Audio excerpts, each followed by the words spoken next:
fire's so toxic, it took firefighters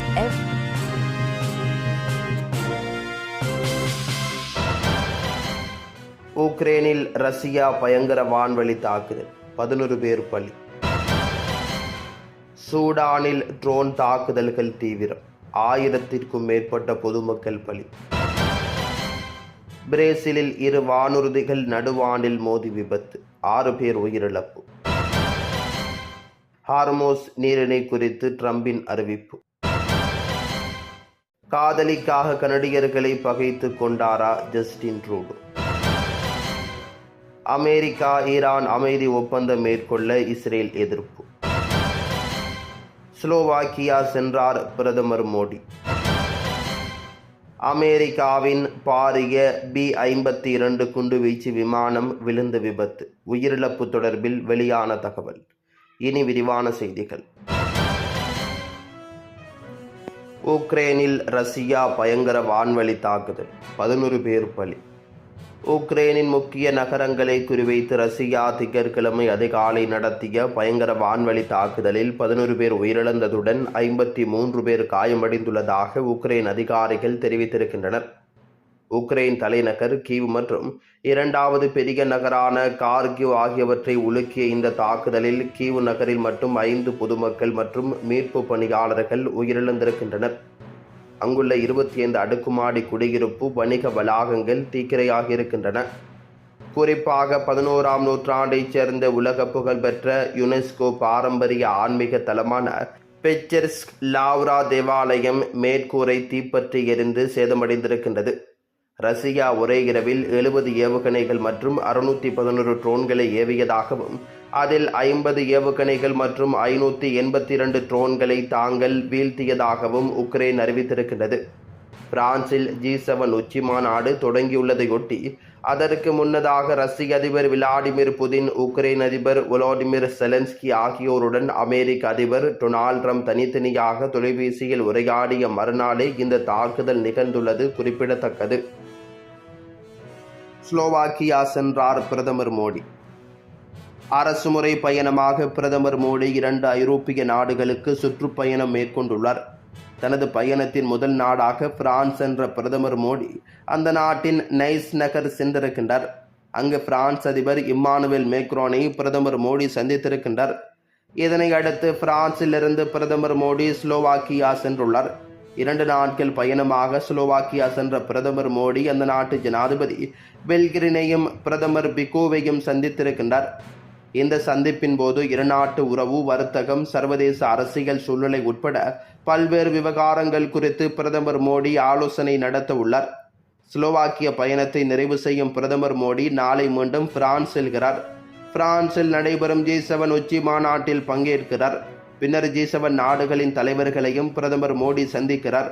இதனை அடுத்து 18ஆம் தேதி பாரிஸில் நடைபெறும் தொழில்நுட்பம் சார்ந்த நிகழ்ச்சிகளில் பங்கேற்கின்றார். இதனைத் தொடர்ந்து அன்றைய தினமே பிரதமர் மோடி இந்தியா திரும்புவதாகவும் தெரிவிக்கப்படுகிறது. அமெரிக்காவின் பாரிய B-52 குண்டுவீச்சு விமானம் விழுந்து விபத்து, உயிரிழப்பு தொடர்பில் வெளியான தகவல். கலிபோர்னியாவில் இன்று புறப்பட்ட சிறிது நேரத்திலேயே B-52 ரக குண்டுவீச்சு விமானம் ஒன்று விபத்துக்குள்ளானதில் 8 பேர் உயிரிழந்திருக்கலாம் என அஞ்சப்படுவதாக இந்த விபத்து நடந்த அமெரிக்க விமானப்படை தளம் தெரிவித்துள்ளது. வழக்கமான சோதனை பணிக்காக 8 பேரை ஏற்றிச் சென்ற விமானப்படையின் B-52 ரக ஸ்ட்ராடோபோர்டஸ் விமானம் இன்று காலை 11:20 மணிக்கு புறப்பட்ட சிறிது நேரத்திலேயே விபத்துக்குள்ளாகியிருக்கின்றது. இந்த விபத்தில் உயிர் பிழைத்திருக்க வாய்ப்பில்லை என முதற்கட்ட அறிகுறிகள் தெரிவிக்கின்றன என ஏர்வேட்ஸ் விமானப்படை தளத்தின் அறிக்கை தெரிவிக்கின்றன. தெற்கு கலிபோர்னியாவில் உள்ள ஏர்வேட்ஸ் விமானப்படை தளத்திலிருந்து புறப்பட்ட சிறிது நேரத்திலேயே அமெரிக்க விமானப்படையின் B-52 ரக குண்டுவீச்சு விமானம் ஒன்று விபத்துக்குள்ளானதாக அந்த தளம் ஒரு அறிக்கையில் தெரிவித்துள்ளது. இந்த விபத்தின் விளைவாக யாருக்கும் காயம் ஏற்பட்டதா என்பதை அந்த தளம் உடனடியாக தெரிவிக்கவில்லை. இந்த விபத்தால் ஏற்பட்ட பெரும் கரும்புகை பல மைல்களுக்கு அப்பால் இருந்து தெரியும் அளவுக்கு வானில் பரவியிருக்கின்றது. அவசர மீட்பு குழுவினர் உடனடியாக சம்பவ இடத்திற்கு விரைந்திருக்கின்றனர். மேலும் நிலைமை தொடர்ந்து கண்காணிக்கப்பட்டு வருகிறதாகவும் கூடுதல் தகவல்கள் கிடைத்தவுடன் வழங்கப்படும் என்றும் அந்த தளம் ஒரு அறிக்கையில் குறிப்பிட்டுள்ளது. பிரேசிலில் 2 வானூர்திகள் நடுவானில் மோதி விபத்து, 6 பேர் உயிரிழப்பு. பிரேசிலின் ரியோ டி ஜெனிரோ நகருக்கு மேலாக நடுவானில் 2 வானூர்திகள் ஒன்றுடன் ஒன்று மோதி விபத்துக்குள்ளானதில் அவற்றில் பயணித்த 6 பேரும் உயிரிழந்துள்ளதாக தெரிவிக்கப்பட்டுள்ளது.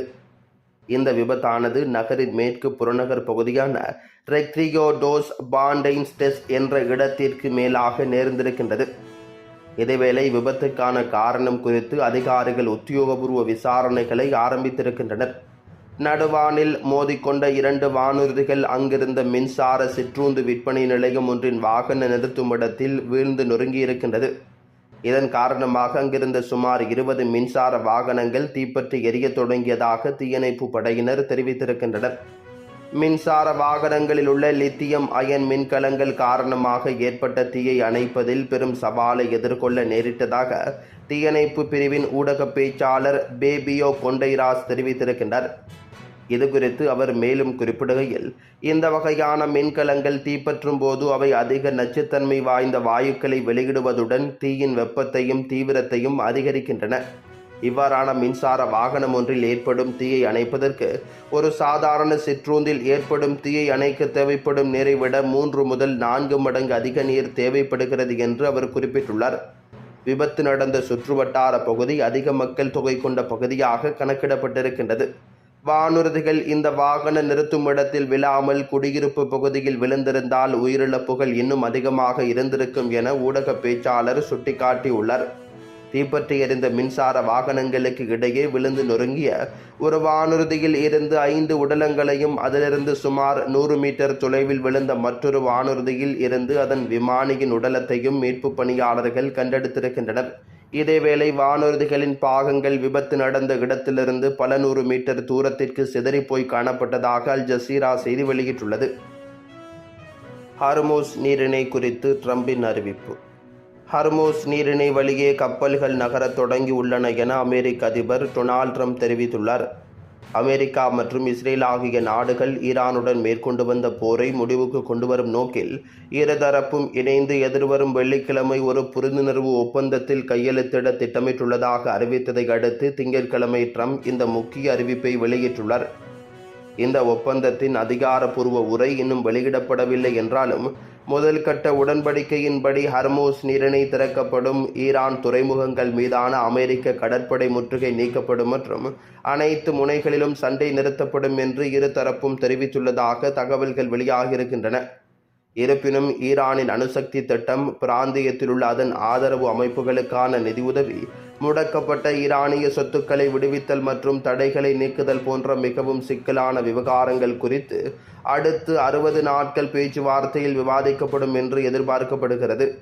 ஹர்மூஸ் நீரிணையில் இருந்து ஏராளமான கச்சா எண்ணெய் ஏற்றிய கப்பல்கள் உட்பட பல கப்பல்கள் நகரத் தொடங்கியுள்ளன. அவை ஓமானின் கடல் எல்லைக்கு உட்பட்ட முற்றிலும் பாதுகாப்பான தெற்கு ஹைவே பாதையில் பயணிக்கின்றன. மேலும் பயணிக்க வேறு சில பகுதிகளும் காணப்படுகின்றன. கடற்படை கன்னி வெடிகள் காரணமாக இந்த பாதை ஆபத்தானதாக கருதப்பட்ட நிலையில் ட்ரம்ப் இவ்வாறு குறிப்பிட்டுள்ளார். அதேவேளையில் ஈரான் துறைமுகங்கள் மீதான அமெரிக்காவின் கடற்படை முற்றுகை வெள்ளிக்கிழமை நடைபெறவுள்ள ஒப்பந்த கையெழுத்து விழா வரை அமலில் இருக்கும் என்று அமெரிக்க இராணுவ ஆலோசனை அமைப்பு தெரிவித்திருக்கின்றது. அதிகாரப்பூர்வ உத்தரவு வரும் வரை யாரும் எல்லையை கடக்க முயற்சிக்க வேண்டாம் என்றும் அதில் எச்சரிக்கப்பட்டிருக்கின்றது. இதில் அமைதி ஒப்பந்தம் குறித்த சாதகமான சமிக்ஞைகளால் சர்வதேச கச்சா எண்ணெய் சந்தை மீண்டும் எழுச்சி பெற்றுள்ள போதிலும் ஹர்மூஸ் நீரிணை முழுமையாக செயல்பட இன்னும் பல மாதங்கள் ஆகும் என்று கூறப்படுகிறது. இந்த பகுதியில் உள்ள கன்னிவெடிகளை அகற்றும் பணி 40 முதல் 50 நாட்கள் வரை நீடிக்கலாம் என்பதால் கப்பல் மற்றும் காப்பீட்டு நிறுவனங்கள் இப்போதைக்கு முழுமையான பாதுகாப்புடன் பயணிக்க தயக்கம் காட்டுகின்றன. எனினும் சில நிறுவனங்கள் இப்போதைய பயணத்தை தொடங்க தயாராகி வருகின்றன. சர்வதேச கப்பல் போக்குவரத்து வாரியத்தின் தகவல் படி சுமார் 500 கப்பல்களும் 20,000 மாலுமிகளும் இந்த நீரிணையை கடப்பதற்காக காத்திருக்கின்றனர். பிரான்சில் தொடங்கும் G7 உச்சி மாநாட்டில் கன்னிவெடிகளை அகற்றுவது குறித்து விவாதிக்க உள்ளதாக ட்ரம்ப் குறிப்பிட்டுள்ளார். ஹர்மூஸ் நீரிணையை எதிர்காலத்தில் நிர்வகிப்பது மற்றும் அதன் விதிகள் குறித்து இன்னும் தெளிவாக விவரங்கள் வெளியாகவில்லை. சூடானில் ட்ரோன் தாக்குதல்கள் தீவிரம், 1000க்கும் மேற்பட்ட பொதுமக்கள் பலி.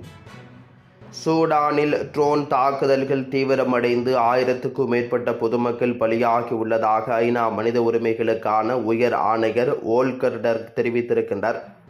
சூடானில் இராணுவ படைகளுக்கும் துணை இராணுவ படையான விரைவுப்படை அமைப்புக்கும் இடையே கடந்த 2023ஆம் ஆண்டு ஏப்ரல் மாதம் முதல் நீடித்து வரும் ஆயுத மோதல்களால் மனிதாபிமான நெருக்கடி மேலும் தீவிரமடைந்துள்ளதாக ஐக்கிய நாடுகள் சபை கவலை வெளியிட்டுள்ளது. குறிப்பாக அண்மைய மாதங்களில் ட்ரோன் தாக்குதல்கள் கணிசமாக அதிகரித்துள்ள நிலையில் பொதுமக்கள் அதிகளவில் பாதிக்கப்பட்டு வருவதாக தெரிவிக்கப்பட்டுள்ளது. ஜெனீவாவில் நடைபெற்ற ஐநா மனித உரிமைகள் பேரவை கூட்டத்தில் உரையாற்றிய ஐநா மனித உரிமைகளுக்கான உயர் ஆணையர் வோல்கர் டர்க் இந்த ஆண்டின் ஜனவரி முதல் மே மாதம் வரையிலான காலப்பகுதியில் இடம்பெற்ற ட்ரோன் தாக்குதல்களில் 1000க்கும் மேற்பட்ட பொதுமக்கள் உயிரிழந்துள்ளதாக தெரிவித்திருக்கின்றார். சூடானில் ட்ரோன் தாக்குதல்கள் அதிகரித்து வருவதால் ஏற்கனவே நிலவும் கொடூரமான மோதல்கள் மேலும் தீவிரமடைந்துள்ளன. இந்த ஆண்டின் முதல் 5 மாதங்களில் மட்டும் 1000க்கும் மேற்பட்ட பொதுமக்கள் உயிரிழந்துள்ளமை ஆவணப்படுத்தப்பட்டுள்ளது என அவர் குறிப்பிட்டுள்ளார். மேலும் நாட்டில் பாலியல் வன்கொடுமைகள், மனித உரிமை மீறல்கள் மற்றும் பல்வேறு குற்றச்செயல்கள் அதிகரித்து வருவதாகவும் அவர் கவலை வெளியிட்டுள்ளார். சூடானில் நீடித்து வரும் உள்நாட்டு மோதலால் லட்சக்கணக்கான மக்கள் இடம்பெயர்ந்துள்ளதுடன் உணவு, சுகாதாரம் மற்றும் பாதுகாப்பு தொடர்பான கடுமையான நெருக்கடியையும் எதிர்கொண்டு வருகின்றனர். இந்த நிலையில் பொதுமக்களை பாதுகாக்கும் வகையில் உடனடியாக நடவடிக்கைகள் எடுக்கப்பட வேண்டுமென்றும் மோதலில் ஈடுபட்டுள்ள தரப்புகள் சர்வதேச மனிதாபிமான சட்டங்களை மதிக்க வேண்டுமென்றும் ஐநா வலியுறுத்தியுள்ளது.